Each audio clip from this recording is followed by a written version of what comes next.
I'm Bob Canote, and on this episode, I'm going to start bringing the third season of the Camp Chaos Chronicles to a head.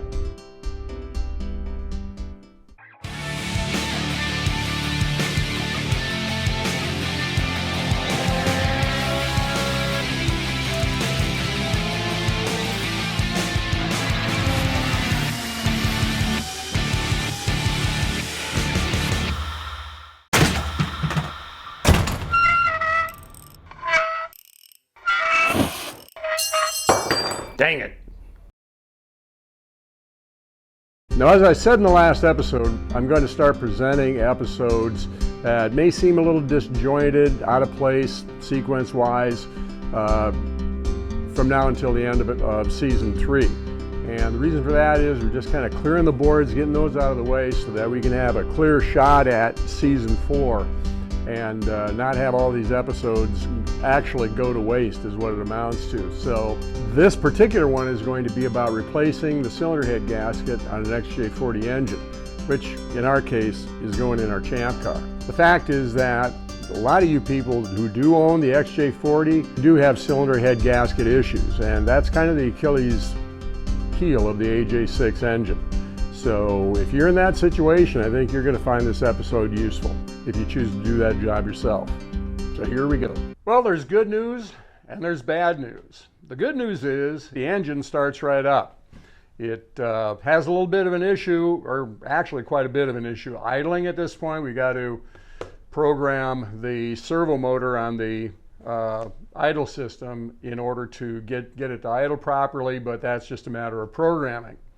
So that's the good news. The bad news is we got a head gasket issue, and that's evidenced by the fact that we've got 195 to 200 psi on 4 of the 6 cylinders, and we got 2 considerably lower than that adjacent to each other in the middle. That, coupled with the fact that we've got the cooling system being pressurized so that way before it warms up, it's starting to blow coolant out. It's a pretty clear indication that that head gasket needs to come off and be replaced. This is clearly why the car was parked in 2011 and hasn't turned a wheel since, which means it's a low miles engine. That's a good thing too. Now, ordinarily, if I had help around here right now, what I would do is pull the exhaust manifolds free and disconnect some ancillary things, pull the head bolts, and then me and another person would lift the head off with the intake manifold installed. And I don't have that available today, so what I'm going to have to do is take the exhaust and intake manifolds free and then pull the head bolts and then take the head off individually by itself. But that's okay. I got nothing else better to do.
Well, that was pretty easy. Probably have a half hour getting it down to this point if I hadn't been shooting video and doing other things unrelated to getting the cylinder head off.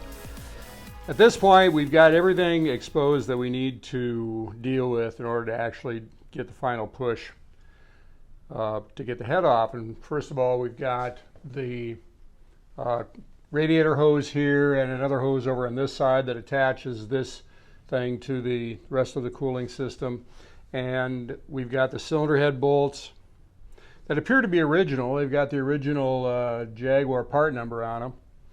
And then loosening the camshaft sprockets from the camshafts themselves, which then allows us to take the head bolts off and pull this thing off. Now, what I would recommend at this point, whenever you're working with either this engine or the V12 engine, when you're working with these things, there's a real danger that you're going to drop these all the way down to the pan. And if you're taking the engine completely apart, that's not a big deal. You'll find it eventually. However, if that's not your plan, which it isn't our plan here, what I do is I pack this area here with paper towels, so if you drop something, it stops before it gets away from you. So, kind of on the making the final push here.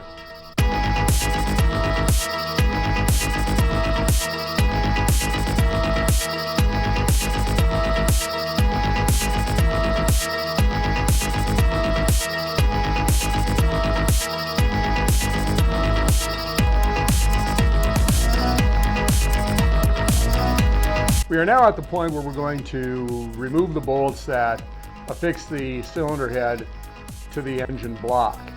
And that would be 3 small ones down here in the front of the cylinder head that attach the cylinder head to the front cover. And then we've got these 14 bolts that are between the cylinders all the way down. And we see some other smaller ones here, but these are the camshaft caps, which secure the camshaft to the cylinder head. We do not have to remove these. Now, when I do this, what I like to do is I use the torquing sequence that we would use to actually tighten these bolts after you put the cylinder head back on in order to loosen them. You don't get any sort of a loosening sequence in the manual, so that's the way I'm going to do it.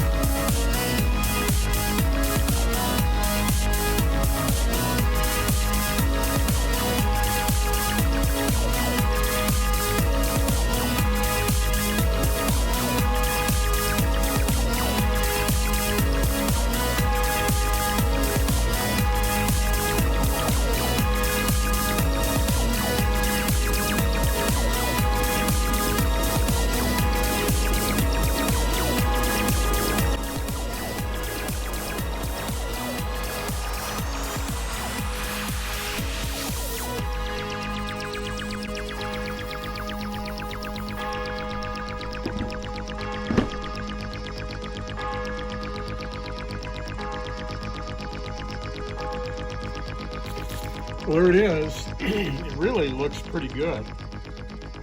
I would be inclined to just stick this thing back on again. But I got a fresh cylinder head here that's been kind of hanging around for a while. And this engine, you know, this doesn't look all that bad, with the exception of all the water that's laying in the cylinders right now. I'm going to get rid of that as soon as I can. But cylinder head gasket doesn't look that bad until you actually lift it up.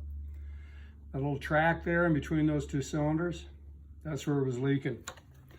That's the reason why this thing went bad. That chain guide, that's not looking that great though. I have another one of those, but you'd have to pull the front cover off in order to replace it. I think you do. Anyway, so it's off, and what I'm doing right now is I got this thing turned over on a garbage bag diaper. There's a lot of oil that's going to be draining out overnight, and you know, it doesn't look that bad. I think I could actually take and put a cylinder head gasket in there and we'd be in good shape. I came back to the engine and discovered that the situation is a lot worse than I thought. Initially, I thought it was just this intersection or this gap between the second and third piston, that's the problem. But you know, there's a little bit of track in here and a lot of track in there, and it's even worse there. So they got all they could out of that cylinder head gasket. So yeah, it's amazing that it ran as well as it did. Well, not going to do that head right here because there's just too many little things that need to be done to it in order to get it ready to go back in. It's a lot of stuff that I really don't want to do right now. I don't have the time. I've got 3 V12 engines being rebuilt right now, and I really do need to get back to that as quick as I can. So what I've done is I've taken 4 hours and just did a quick cleanup on the original head. This head is ready to go back on. It looks pretty good on this side. On this side, not so much. I would have had to have done pretty much everything I would have to have done to this head over here. Take the bearing caps off of the cams and then clean this down. And truth is, you're probably going to loosen up more stuff than you will just putting it back on again. If you're not dedicating yourself to really getting, like for example, this stuff down in here in the caps, if you're not really dedicated to get all of that out of there, I mean, this stuff could be floated up and out and into the engine pretty easily. So this engine, as I said, is going to be used for development of the engine management system, the Mega Squirt system, and if it runs as well as it looks like it should, we're going to use it for driver training while we're actually building up the head or the engine that this head was intended for competition. Now, if you remember what this looked like, this was pretty ugly. Took a wet vac and cleaned out all the water, shot some WD-40 down there overnight, and WD-40's original purpose was to absorb water. And so let that sit overnight and then blew that out and dried it off. And you can see the pistons are really clean. And the thing was that just took a paper towel and acetone on all of these pistons. There's a few little spots of carbon, but, and that's the main reason why I'm going to the extent of cleaning up this engine as I am, because any little embers of carbon that are stuck to the top of a piston or to a valve are potential sites where pre-ignition can start. So that's why we're doing this. Really clean. I don't know if you can see this, but there's still a lot of crosshatch on the cylinders. This engine has about 114,000 miles on it. The car that we took it out of has been sitting, as I said earlier, since 2011. And this is the reason why, the head gasket problem. The car, I've been following it since 2015 when it was worth $1,500. And the car was in really good shape back then, but over time the sunroof had been left open and eventually the car turned to junk. But the engine kind of got lost in time here. So it's a relatively low miles engine, and I don't know, maybe this could be the one that we run the first year. Although I'd like to take the bottom end apart and see what it's looking like. Maybe spray the bearings, the original bearings. But it is Champ Car. We're not going to put a ton of money into this stuff. So at this point, we are ready to put the head on if I have the stretch bolts in. I suppose at some point we should talk about the timing chain tensioner. It's located at the front of the cylinder head behind the distributor. Kind of a tight spot to get to, and the fact is, in order to get it out, you're going to have to remove the distributor, which is not a big deal. There's not a whole lot involved in putting that back in. We'll talk about that later maybe, but right now, once you've got it removed, this is what it looks like. It sits in the engine oriented like this, and you take these two bolts off. This little retainer comes off, and then it just slides out of the engine. Now what you're probably going to have to do is tap these ears with a hammer a little bit, and maybe get a chisel and tap a little bit in between the block and the and this flange. You don't want to damage the block, but once you get it out, it looks like this. And the way this thing works is oil pressure from the pump goes in here, and this piston comes out and it rides against the back side of the chain tensioner like this. So getting it out is easy. Getting it in is a little bit more of a problem. It comes apart like this. And you got kind of a little piston right here that looks like that on the inside. It's got a guide in the end here, spring that goes on the inside, and this kind of gives it a preliminary tension before the oil pressure can take over. And I don't know if you can see it, but there's a peg located right there that goes up in this slot right here. Now the thing is, the Haynes manual, for example, is not real clear on how you reinstall this thing. But I've got a process here that's pretty straightforward, doesn't require any special tools. And this thing goes back together like this, and you get that peg lined up in the slot, and you slide this up until it latches into one of those little grooves there. Okay. Oh, by the way, when you are installing the chain and the timing on the timing gears and so forth, they recommend that you have Jaguar part number. Not sure exactly what it is, but what this does is it fits in behind here like this. This bolts to the cylinder head, and then you can tension the chain like this. I made this myself because, of course, the actual tool is virtually impossible to find. I couldn't, so made one myself. And come to find out, I really don't use this thing at all.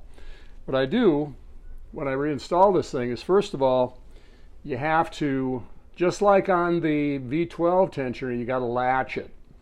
And what you do is you take a Allen wrench, stick it in the back side, and you rotate this until it latches. Okay? So then you take this and put this in, and as I said before, this is the orientation in the block when it goes in. What you want to do is you want to have this little shoe on the end here in line with the back side of that tensioner so it can push on it. Now what you do then before you install this is there's a step that you've got to take, and what that involves is pulling this, what they call a valve, out. Okay, and you grab a hold of this with the pliers and try to pull it out and twist it. It's held in with a couple of O-rings and that retainer that goes around it. But the problem is that you can't actually pull it out because those O-rings are pretty hard and they're kind of seized up in there.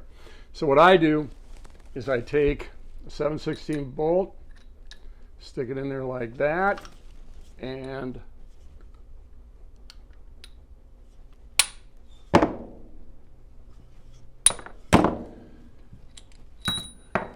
drive it out. Now this has to be out of there before you put it in, because now that you've got this set up latched, you got to be able to unlatch it.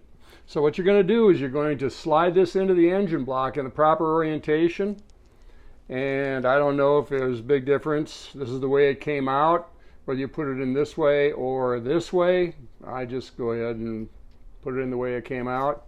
Make sure that the shoe here is aligned with the back side of the skid on the back side of the chain guide, and slide it in, and now you're ready to put the two bolts in. You've got to unlatch this retainer, and you can do it with taking your Allen wrench and sticking it in there and turning it and unlatching it. But I found that all it really takes to unlatch it is to take a hammer, and that will unlatch it, as we can see right here. So at that point, what you can do is you can reinstall your valve the right way out. And of course, what you're going to do here before you do any of this is you're going to put new O-rings on everything. There's an O-ring that goes on here and two that go on here. Tap this back in, put the, there you go, pushed it in too tight or too far. Put this on to retain it, and you're done. Easy peasy. So there you have it, the first in a two-part series on how to change out the cylinder head gasket on an AJ6 Jaguar engine. And I got to say, I've done a few of these, and it's one of the easiest cylinder head gasket jobs I've ever done. It's not like a 235 cubic inch Chevy engine, but if you know your way around a toolbox, it's something you should be able to do. So if you like these videos, like, subscribe, and maybe leave some comments down below so that we can know what we can do to do what we do better. And we'll see you the next time on the Camp Chaos Chronicles.